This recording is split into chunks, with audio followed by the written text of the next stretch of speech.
जय हिंद दोस्तों, कैसे आप सब। जनहित इंडिया पर आप सभी का स्वागत है। मैं विपिन द्विवेदी आज आप लोगों से कुछ खास मुद्दों पर बात करूंगा। दोस्तों, मुद्दा है उत्तर प्रदेश का, उत्तर प्रदेश की राजनीति का। उत्तर प्रदेश में आई ब्राह्मण रूपी राजनीतिक भूचाल। पक्ष और विपक्ष दोनों ही इस नाम को लेकर काफी अग्रेसिव मोड में दिखाई दे रहा है।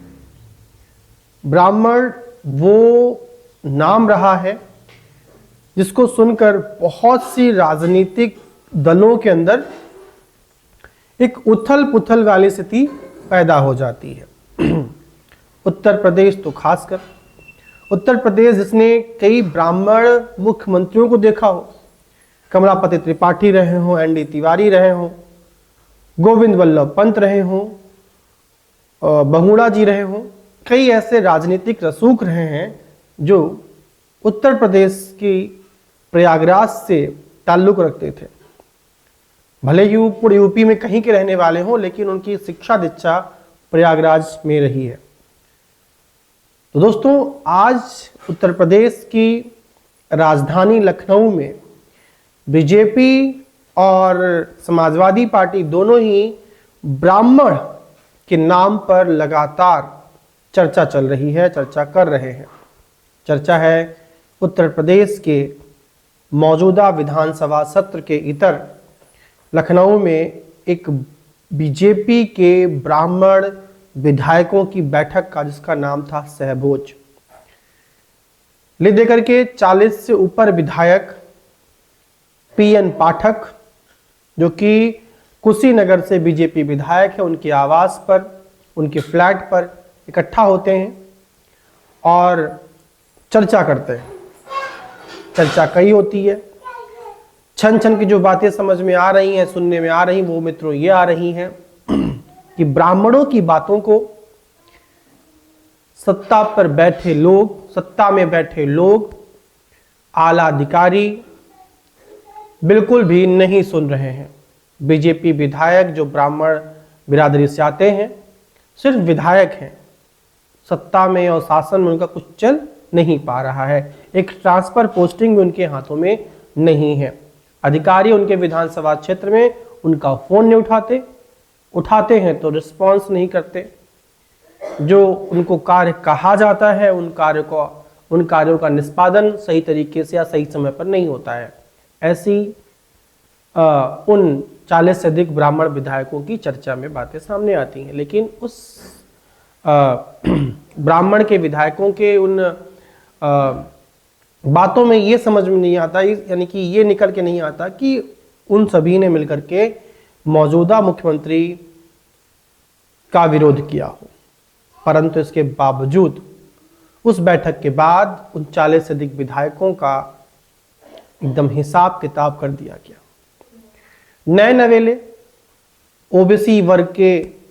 ओबीसी वर्ग से आने वाले बीजेपी के उत्तर प्रदेश के अध्यक्ष पंकज चौधरी ने, जैसे उनको खबर मिली कि पार्टी लाइन से इतर कुछ ब्राह्मण विधायकों ने, खासकर पूर्वांचल की संख्या अधिक थी, ब्राह्मण विधायकों ने विधानसभा के सत्र के दौरान एक मौजूदा विधायक के घर पर बैठक की और वहां पर विपक्ष बीजेपी को घेरने का काम कर रहा है कि बीजेपी के शासनकाल में ब्राह्मणों पर अत्याचार हुआ है।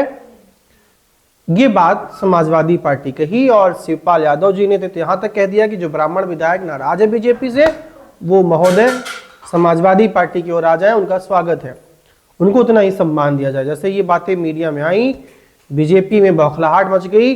लखनऊ से लेकर दिल्ली तक बीजेपी आला कमान एकदम चौकन्ना हो गया और ब्राह्मणों को सख्त हिदायत दे दिया कि बाबू, ज्यादा ब्राह्मण मत बोलना, जितनी पार्टी कहती उतना सुनो, उतना करो, बाकी पार्टी के इतर कोई तुम्हें बैठक करने का अधिकार नहीं है, क्योंकि तुम ब्राह्मण हो। इसके अतिरिक्त जब कुछ महीने पहले राजपूत विधायकों ने कुटुंब नाम से सहभोज किया, तो उस समय तो बीजेपी हाईकमान को तो सांप सूख गया था। तब बीजेपी हाईकमान ने कोई फरमान जारी नहीं किया कि बाबू राजपूत हो, राजपूत रहो, शांति से जातिगत राजनीति करने की बात मत करना, दोबारा आपस में बैठक मत करना, ऐसी तो बात नहीं कही गई बीजेपी हाईकमान के द्वारा। ब्राह्मण बैठक होने पर ही बीजेपी के नए नवेले अध्यक्ष महोदय पंकज चौधरी, जो कि खुद ही उसी बेल्ट से आते हैं जहां के मौजूदा विधायकों ने अधिक संख्या में बैठक में भाग लिया, जिनके मकान में, जिनके घर पे ये बैठक हुई, पीएन पाठक जी, तो उनके उसी गृह जिले से, आई थिंक कुशीनगर से ही विधायक हैं, और कुशीनगर के बगल से ही गोरखपुर से हमारे मौजूदा मुख्यमंत्री उत्तर प्रदेश सरकार के आते हैं, माननीय योगी आदित्यनाथ जी। लेकिन जैसे ही बैठक होती है उसके बाद सीएम यानी कि मुख्यमंत्री कार्यालय से एक फोन जाता है और बड़े अधिकारी का जाता है, और जिन विधायकों ने भागीदारी उसमें की थी उन सबों ने फिर बहाने करने शुरू कर दिए कि साहब तो हम इस कारण से गए, साहब हम उस कारण से गए थे। किसी ने मतलब खुल करके मौजूदा सरकारी व्यवस्था का, सरकारी तंत्र का खुल करके पार्टी लाइन में विरोध नहीं किया।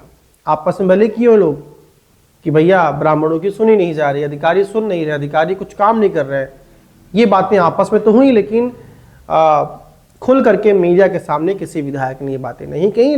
विधायकों ने यहाँ तक ये कहा कि हम मौजूदा मुख्यमंत्री जी का विरोध नहीं कर रहे थे, हम बस अपनी बातें रख रहे थे, हम लोग एक सहबोज बाटी लिट्टी चोखा का प्रोग्राम था, हम लोग उसी में इकट्ठा हुए थे। लेकिन जब अयोध्या में कुर्मी विधायकों का बैठक होती है नेताओं की, तब बीजेपी ऐसा फरमान जारी नहीं करती। जब लखनऊ में लोध नेताओं की बैठक होती है, विधायकों की बैठक होती है, तब बीजेपी ऐसा फरमान जारी नहीं करती। तो ब्राह्मणों पर ऐसा क्यों? मतलब दोस्तों, कहा न गया है, औरों पर करम और अपनों पर सितम। जिन ब्राह्मणों ने, जिन अटल बिहारी वाजपेयी, आडवाणी जी ने, जोशी जी ने जिस बीजेपी को खड़ा किया, जिस पंडित दीनदयाल उपाध्याय के सिद्धांतों पर चलने की बात करती बीजेपी, श्यामा प्रसाद मुखर्जी के सिद्धांतों पर चलने की बात करती बीजेपी, वो सब ब्राह्मण बिरादरी से आते थे। तो आखिर ब्राह्मणों पर इस कदर सितम क्यों?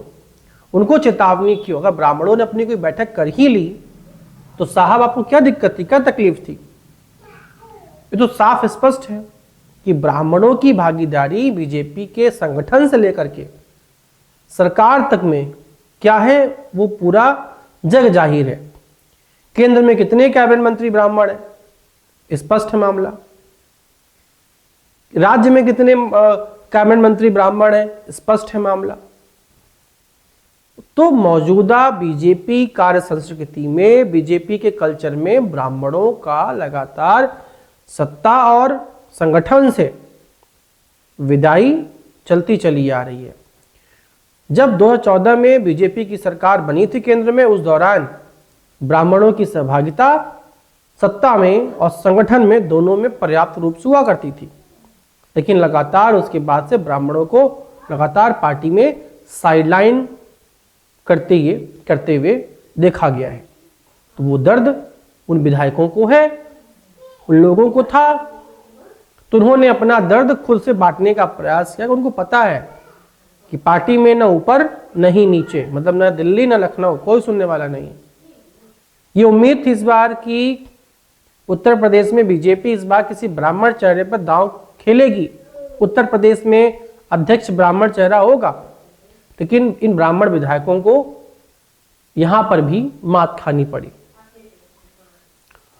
केंद्रीय राज्य मंत्री, वित्त मंत्री पंकज चौधरी जी को बीजेपी का कमान उत्तर प्रदेश में दे दिया गया। ले दे करके उप मुख्यमंत्री ब्रजेश पाठक जी हैं, जो कि खुद ही ब्राह्मणों के मुद्दों से कन्नी काटते रहते हैं। ब्रजेश पाठक जी ब्राह्मण चेहरा है बीजेपी के, न कि ब्राह्मणों के नेता हैं। उत्तर प्रदेश के ब्राह्मण समाज से ब्रजेश पाठक का कोई खास जुड़ाव नहीं है। तो ब्राह्मणों की बातें कौन करेगा? ब्राह्मणों के आए दिन समस्याओं के बारे में कौन बात करेगा? आखिर ब्राह्मणों की वोट से ही तो बीजेपी सत्ता में आती है। उत्तर प्रदेश में दोस्तों 12 से 14% ब्राह्मण है, जो कि बहुत बड़ा वोट परसेंट होता है। यही वोट परसेंट था जिसने 2007 में बहन कुमारी मायावती जी की सरकार बनवा दी थी। तो ये बात सभी जान रहे हैं, समाजवादी पार्टी भी जान रही है कि ब्राह्मण वो वर्ग है जो उत्तर प्रदेश में सत्ता में काफी दखल रखता है, और सत्ता में कौन आएगा कौन नहीं आएगा ये बहुत भरसक तय कर देता है। तभी तो 2024 के लोकसभा चुनाव में बीजेपी को पूर्वांचल के कई जिलों में जबरदस्त हार देखने को मिली। वो प्रयागराज जो बीजेपी की पारंपरिक सीट मानी जाती थी, वो कौशाम्बी, वो फतेहपुर, वो चित्रकूट, लगभग यूपी में समाजवादी पार्टी ने बढ़त बना ली। क्यों बना ली? एक खास वर्ग बीजेपी के पक्ष में इस बार नहीं था, वर्ग है ब्राह्मण। बिकरू कांड के विकास दुबे से किसी को हमदर्दी नहीं थी, लेकिन माननीय योगी जी की सरकार में बिकरू कांड में विकास दुबे के अतिरिक्त ढेर सारे ब्राह्मण लड़कों का एनकाउंटर हुआ था। अगर वो ब्राह्मण लड़के 22 साल, 23 साल, 19 साल, 20 साल के जो लड़के थे, दोस्तों बड़ी संख्या में ब्राह्मणों का कानपुर के बिकरू कांड के बाद एनकाउंटर हुआ था। विकास दुबे अपराधी था, ठीक है, आपने जो किया सब सही था, वो गलत था, वो भी गलत था, लेकिन ठीक है, लोगों की जनभावना थी। लेकिन अमर दुबे की वाइफ खुशी दुबे को जिस तरीके से माननीय योगी जी की सरकार में जेल में रखा गया, प्रताड़ित किया गया, और जब कई ब्राह्मण समाज के बड़े नेताओं ने, वकीलों ने उसकी बात उठाई, तो कई महीने बाद जाकर के खुशी दुबे को जमानत मिली थी। एक दूसरी कहानी, उत्तर प्रदेश में एक के बाद एक कई बड़े ब्राह्मण विधायकों को जेल में डाला गया, नेताओं को जेल में डाला गया, जिनमें ज्ञानपुर भदोही के विधायक विजय मिश्रा भी रहे। उनकी बेटियों को, उनके बेटे को, मतलब पूरे परिवार को ही किस कदर पुलिस के द्वारा सताया गया, ये जग जाहिर है। आरोप लगा कि विनीत सिंह के दबाव में सत्ता और शासन के लोग ऐसा कर रहे हैं, विजय मिश्रा पर अत्याचार की जो सिलसिला है वो ढहाया जा रहा है। तो यहां पर स्पष्ट है कि उत्तर प्रदेश की बीजेपी सरकार से ब्राह्मण उतने खुश नहीं जितना बीजेपी दिखाने का प्रयास करती है। तो ब्राह्मण करे क्या? तो ब्राह्मण बैठक करके ब्राह्मण विधायक अपना रोना रो सकते हैं, चलो भाई रो लेते हैं, लेकिन रोने को भी नहीं मिल रहा है। बीजेपी हाईकमान कहती बाबू रोना नहीं है, हम मारेंगे लेकिन तुमको रोना नहीं है।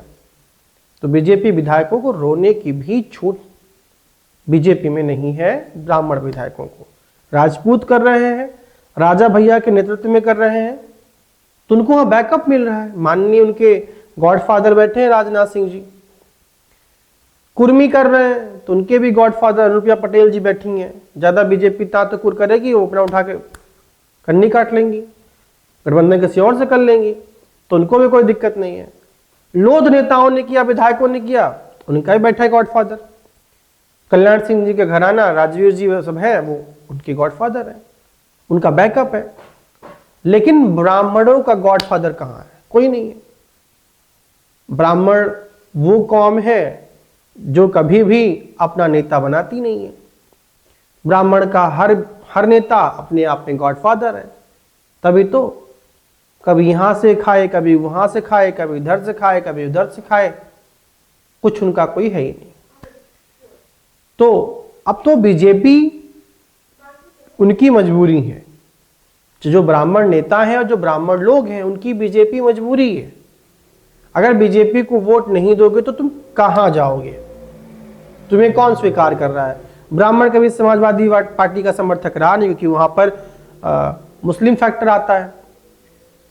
अब बच्ची बहन कुमारी मायावती जी, जिनको ब्राह्मण कभी वोट दिया करता था उत्तर प्रदेश में, तो सत्ता से बाहर क्या, पूरे खेल से ही बाहर है। बच्ची कांग्रेस पार्टी, जिसका कभी ब्राह्मण वोटर हुआ करता था, यानी कि कल्याण सिंह छोड़िए, एनडी तिवारी के समय में, कमलापति त्रिपाठी के समय में, और आपके गोविंद वल्लभ पंत के समय में, और बहुगुणा जी के समय में, तो ब्राह्मण कांग्रेस को वोट करता था। लेकिन आज ब्राह्मण कांग्रेस से दूर हो चुका, कांग्रेस ब्राह्मणों को पूछ भी नहीं रही है। तो ये तो निश्चित है ब्राह्मण बीजेपी को ही वोट करेगा, चाहे बीजेपी कुछ उसको दे चाहे ना दे, चाहे कितने ही ब्राह्मणों का एनकाउंटर हो, कोई दिक्कत नहीं, लेकिन ब्राह्मण वोट बीजेपी को ही देगा। ये बात बीजेपी समझती है। लेकिन हाँ, 27 का चुनाव बहुत रखेगा मायने कि ब्राह्मण वोट किधर जाता है। अगर यही माहौल रहा एंटी ब्राह्मण बीजेपी में दिखाया गया, अगर बीजेपी समय रहते संभली नहीं, तो इसका नतीजा, इसका प्रभाव 27 के चुनाव में दिखाई दे सकता है कि ब्राह्मण अगर समाजवादी पार्टी को थोड़ा शिफ्ट हो गया तो ये मान के चलिए 27 में समाजवादी पार्टी की सरकार उत्तर प्रदेश में बन सकती है। अगर समय रहते बीजेपी ब्राह्मणों को, ब्राह्मण नेताओं को नहीं समझा पाती है तो। लेकिन एक चीज और यहां पर देखना होगा कि समाजवादी पार्टी अब अपने पीडीए में ब्राह्मणों को दिखाती है या नहीं। माननीय अखिलेश यादव जी ब्राह्मणों को अपने पाले में लाने का वो प्रयास करते हैं कि नहीं। अपने समाजवादी पार्टी के ब्राह्मण नेताओं को, पवन पांडे को हो गया और माता प्रसाद पांडे जी हो गए, इन नेताओं को समाजवादी पार्टी लगाती है या नहीं, वो तो आने वाला वक्त तय करेगा। लेकिन अभी उत्तर प्रदेश की राजनीति में ब्राह्मण राजनीति गरमाई हुई है और सभी की नजरें उन्हीं ब्राह्मण विधायकों पर है जिन पर आरोप लगा है कि उन्होंने बैठक की और बीजेपी के अनुशासन का ये उसके उल्लंघन है। तो यहाँ पर देखना होगा कि उन 40 विधायकों से अधिक विधायकों ने जिन्होंने पार्टिसिपेट किया था इस कहना सहभोज में, वो बात देखनी है कि उनका अगला रिएक्शन क्या होता है, कि क्या वो अगली बैठक करते हैं या नहीं, ये तो आने वाला कल तय करेगा।